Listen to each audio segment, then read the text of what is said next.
Hi guys,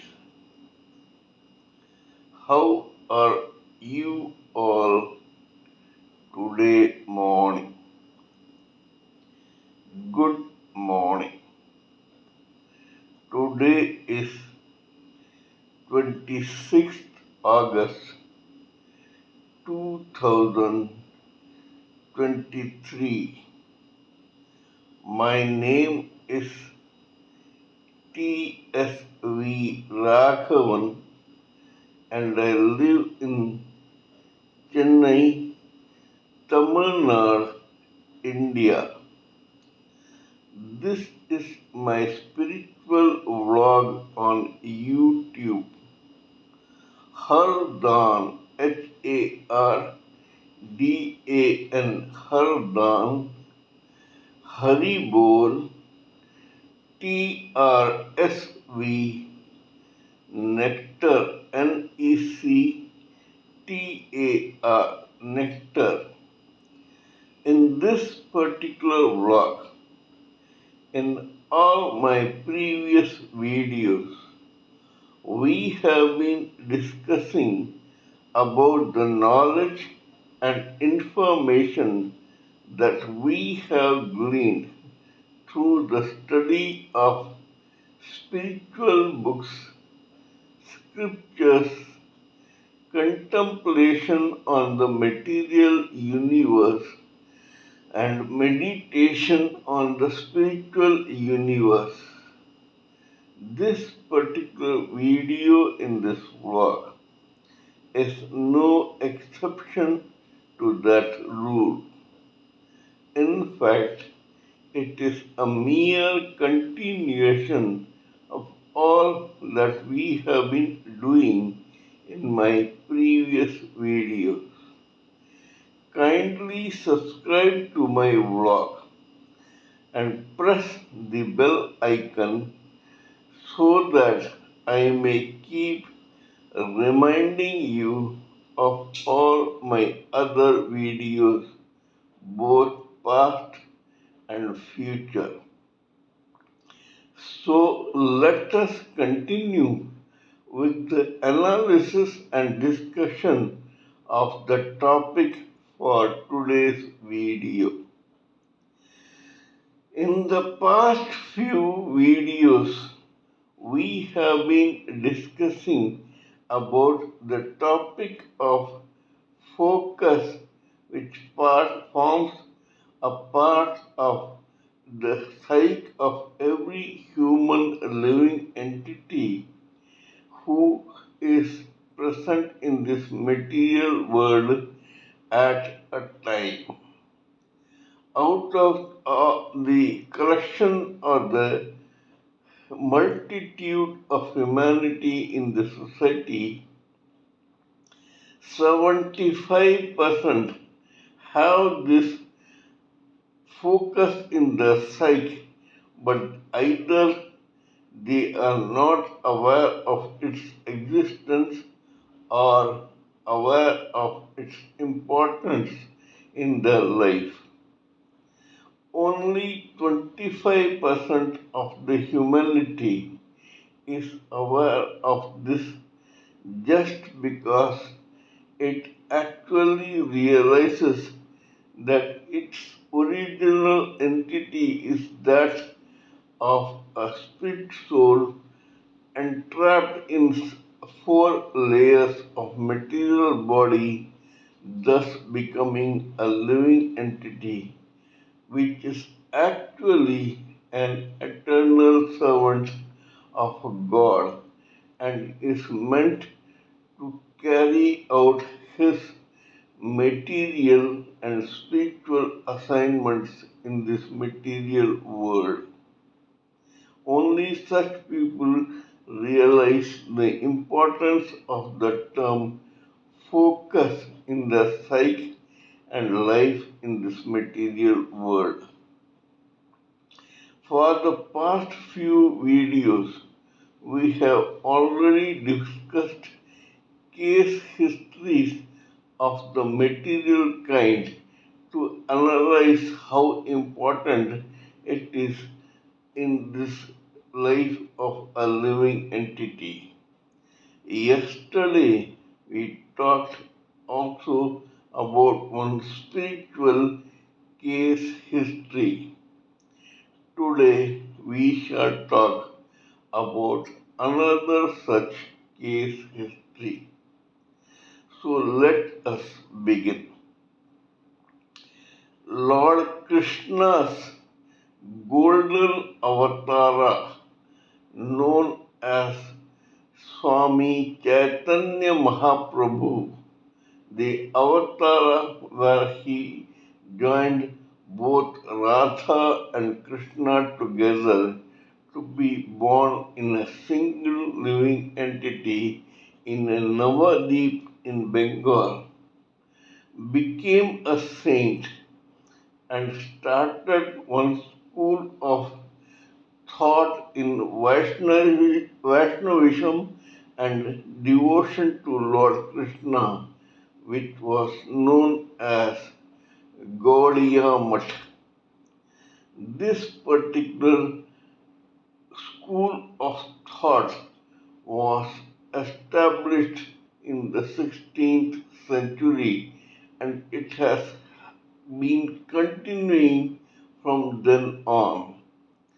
Several renowned devotees of that school have appeared in this material world. There was one family with the surname Day, which lived in Kolkata, the capital of present-day West Bengal in India. This particular family was transcendental, intellectual, spiritual, and religious, and an ardent devotee of Lord Krishna as a Vaishnava in the Gaudiya school of thought. In such an exalted family, on 1st September 1896, one boy was born. This boy was eventually christened Abhay Charan Day. This boy was a cedar player, as a result of which he had been born in such an exalted and already existing devout Vaishnavite family which was devoted to Lord Krishna under the Gaudiya school of thought. This shows that this living human entity, which was born in this lifetime as Abhay Charan Day, was actually one such living entity which had got some assignment long back, several births before, to become such an ardent devotee. Thus, that living entity had begun from scratch several births before as a Vaishnava devotee of the Gaudiya school of thought. Or probably he was just a devotee of Lord Krishna who was brought into this Gaudiya school of thought by his own destiny and karma. This living entity's sanchit karma or storage of karma probably had a lot of unworked spiritual karma in it, as a result of which it came into this world in this lifetime with a slice of the same unworked sanchit karma called prarabdha karma to be born in this family, just because he had already climbed several rungs of ladder of spiritual success in his past births. He probably was born in this family as a seeded player. Abhay, his first name in Sanskrit, means fearless. True to his name, Abhay Charan De was fearless right from his childhood when it came to devotion towards the Supreme Personality of Godhead. I have mentioned before that when a particular living entity finally realizes its true status as an eternal servant of God, it either gets a material or a spiritual assignment. 25% of living entities realize that they are servants of God, but 20% of them qualify only to have material assignments to be carried on successfully or carried out successfully to the satisfaction of the Supreme Personality of Godhead. Only 5% get spiritual assignments because of their exalted intellectual, spiritual, religious, and devotional disposition. Monks, sannyasis, rishis, maharishis, evangelists, godmen, demigods, celestial beings, angels, people from other dimensions are such living entities. They are so exalted that they get such spiritual assignments to carry out in this lifetime in this material world. This initially starts with A in 26 alphabets of English. A living entity starts with A to carry out an assignment in this world. From A, he or she begins to climb up the ladder slowly but steadily. This is because when a particular living entity gets an assignment, we should be just to that living entity in the sense that even he or she must take some time to realize that he or she has got that assignment and to understand what exactly it is. This happens to every living entity, and the Supreme Personality of Godhead knows this very well. He has been doing this for times immemorial.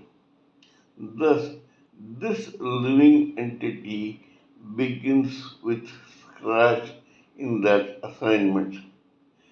Slowly, either in that very lifetime or in another, this person tries to have the same assignment grow into him or her slowly, steadily, step by step. When he or she sincerely tries to do this, then whatever that person achieves in a lifetime becomes a part of his or her sanchit karma in such an extent that when the same living entity is born with a prarabdha karma in the next lifetime, this work in progress of the previous lifetime comes in handy for that living entity. In other words, when it comes to that assignment, he or she has to start from that very place where he or she had left in the previous lifetime. This is particularly true in the spiritual assignment cases. Whatever you do or achieve in one lifetime but are not able to complete does not go waste at all. It becomes a part of your karma and destiny and is stored as sanchit karma in your superconscious memory. As a result of which, when you are born in another lifetime, the same unworked karma becomes a part of your slice of karma that is the foundation for your next birth. This foundation karma is known as prarabdha karma. In the case of Mr. Abhay Charan Dey, this happened in such a way that this man had been trying to complete this assignment several births ago, and his sanchit karma was full of unworked work in progress in this particular angle in his sanchit karma. When he was born with his own prarabdha karma as Abhay Charan Dey, he began working on it right from his childhood. Abhay Charan Dey's father was an ardent devotee of Lord Krishna. Abhay spent lots of free hours when he was not in the school or somewhere else, spending his time with his devotional father right from his childhood. This made the same assignment grow into him and become an extension of him slowly but steadily. He had already done several efforts, committed several efforts and karma in his past births pertaining to this assignment, and all this came in handy in this particular birth. As a result of which, Mr. Abhay Charan Dey became an intellectual and a very intelligent person who was fluent both in Bengali as well as English. He began writing devotional books right from his adulthood, and in the year 1943, I would repeat, as early as 1943, he began a spiritual magazine called Back to Godhead. You may believe it or not, but that magazine still exists and is alive and kicking. Now, Swami Bhaktivedanta, which became Abhay Charan's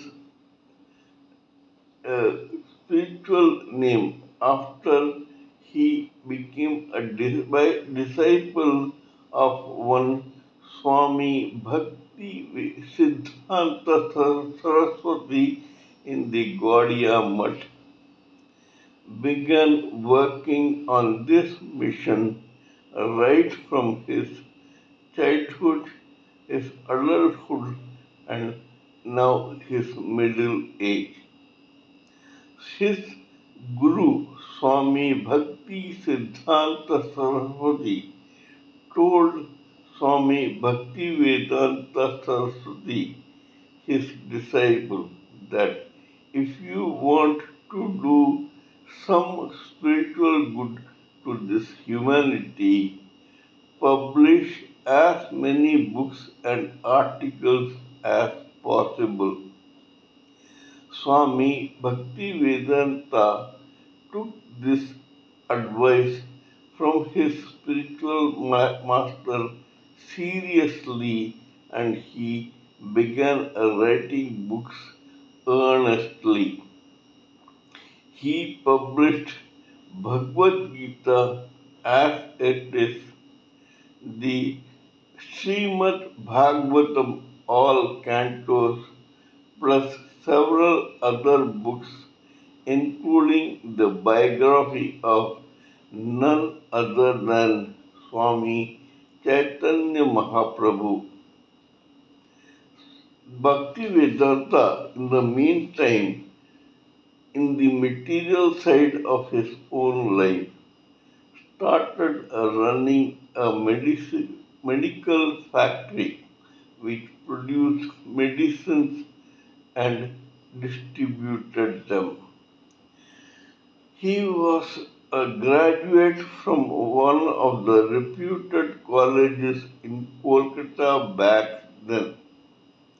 His medicine business, his medical factory, picked on quite well, and he settled down to a comfortable family life. However, this Swami Bhakti Vedanta could, through his subconscious memory, realize that he had not come here just to either write books on spiritualism or to run a medicine factory. He could know even then that he had come here for some other purposes. When he contemplated on this particular aspect, he realized that he was supposed to start one religion as such, which may first become local, then national, and then international, and would be spread all over the world. In that process, he was supposed to build several temples which supported his own theory of spiritual devotion towards Radha Krishna, the avatar that Swami Chaitanya Mahaprabhu took in his golden avatara long back. Swami Bhakti Vedanta, like a true living entity who loves or worships his or her assignment, saw to it that that assignment became a part of his psyche. Assignment, like genius and money, is a very jealous mistress. When an assignment comes to a living entity. This assignment sees to it that it slowly but steadily becomes that living entity's true and only love. Any distraction from that living entity from this assignment makes him or her fail to achieve the ultimate in that assignment. Swami Bhaktivedanta probably got this assignment long back, but it took some time for him to allow it to grow into him, and he had succeeded only in this lifetime. 25 out of 24 hours a day, 7 days a week, all 12 months of an year after year, Swami Bhaktivedanta Saraswati thought only about this particular assignment, as a result of which, whenever he got an opportunity, he tried to carry out his thought and his mission in India itself. He started organizations in Calcutta, Jhansi, and other such townships in India, which succeeded but could not go much into success, fame, name, and popularity. In the meantime, when Swami Bhaktivedanta was just 56 years old, his medicine factory burnt down. For the average humanity, it looks like a calamity and a disaster. But true to his character, Swami Bhaktivedanta laughed when this happened. He said, "It seems that Lord Krishna wants me to devote every ounce of energy and time that I have at my disposal to his devotion and assignment alone. When his factory burnt down, Swami Bhaktivedanta relocated from Kolkata to Vrindavan in Uttar Pradesh because Vrindavan is the birthplace of Lord Krishna. Lord Krishna and Radha, his conjugal lover and best mistress, spent long hours and days in Vrindavan along with their Yadava community. Here, Swami Bhaktivedanta continued to run his magazine called Back to Godhead and wrote several books. However, he still remembered his original mission of starting a new school of thought. At the age of 70 in the year 1966, he sailed for his journey towards America. Here, this man, besides a lot of problems, deprivations, and failures, succeeded in establishing a foundation called International Society of Krishna Consciousness, abbreviated form being ISKCON. Several foreign followers joined ISKCON and he started slowly to carry out his final mission. He began building ISKCON temples of Radha Krishna in America. He also secured a farm in Virginia which was called ISKCON Village. This happened in the year 1966 or 67. Soon, devout Americans joined this organization and began buying abandoned churches to be converted into ISKCON temples. Word of mouth spread all over, and the same thing began to happen in England, South America, etc. Soon 108 ISKCON temples appeared in America, Europe, and South America. Or you may say 107 because the 108th temple was built in Mumbai, Maharashtra, India. All this was achieved by Swami Bhaktivedanta in just 11 years.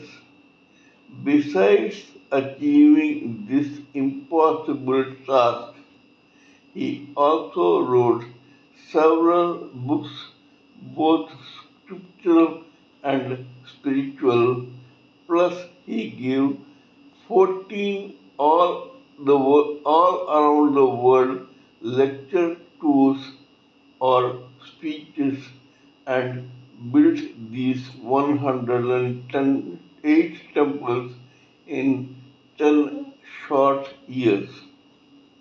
After that, when he came to India after 10 or 11 years, and when his ISKCON temple was near completion in Bombay, Maharashtra, India, this person finally got sick and went to Vrindavan to pass on in the company of his devotees. Such was the assignment of Swami Bhaktivedanta, or the founder of ISKCON. This shows that when there is a will, there is a way. There is nothing which can be called impossible when a particular living entity tries to achieve something in this world, both material and spiritual.